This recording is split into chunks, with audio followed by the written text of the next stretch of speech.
नमस्कार, मैं हूं अशोक कुमार यादव। आप देख रहे हैं INF media Indian news frequency. देश में इस समय जो सबसे ज्वलंत मुद्दा है, जो सबसे बड़ी खबर है, उस पर सदन से लेकर सड़क पर हंगामा जारी है।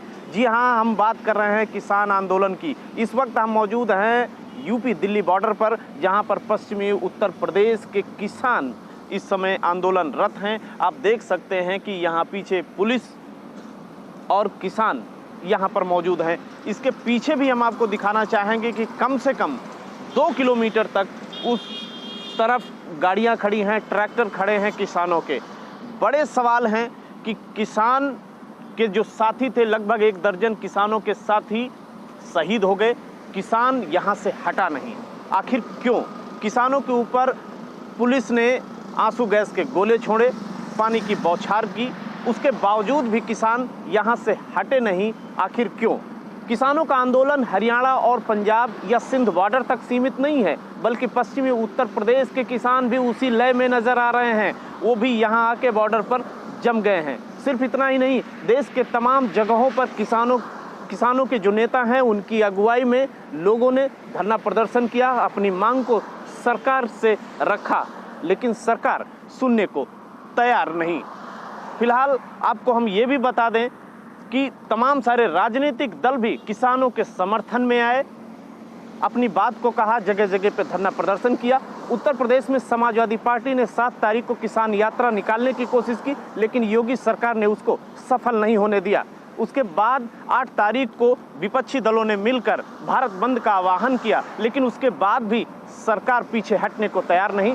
सरकार के चेहरे पर जरा भी सिकन नजर नहीं आई।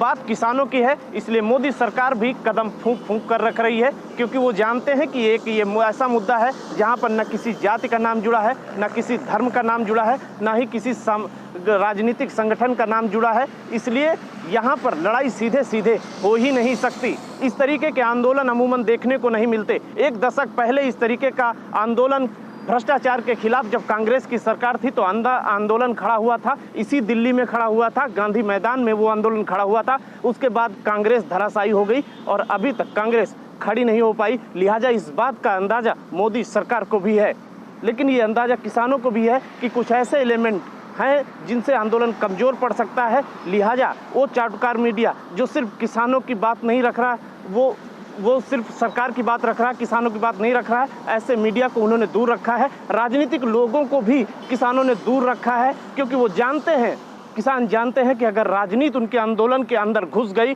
तो फिर इस आंदोलन को कुचलना बेहद सरकार के लिए आसान हो जाएगा। लेकिन इन सब के बीच बड़े सवाल ये भी हैं कि राजनीति जो इस देश का संवैधानिक ढांचा है, उस संवैधानिक ढांचे पे अगर आप सत्ता पे बैठे हैं तो आपको सवाल भी सुनना पड़ेगा, आपको आंदोलन भी देखने पड़ेंगे, आपको विरोध भी झेलना पड़ेगा। लेकिन क्या मोदी सरकार को ऐसा लगता है कि आंदोलन और सवाल उनकी बेइज्जती करते हैं? उनको ऐसा लगता है तो क्या सरकार शासक के तौर पर काम करेगी, जहां पे ना आंदोलन होंगे ना सवाल होंगे? अगर आंदोलन नहीं होंगे, सवाल नहीं होंगे, तो इस तरीके की संवैधानिक व्यवस्था पे जरूर सवाल उठेंगे और ये बहुत ही सोचनीय विषय हम सब के लिए है। फिलहाल किसान और सरकार के बीच में ये आंदोलन चल रहा है। ये तो वक्त बताएगा कि आखिर में निर्णय क्या होगा।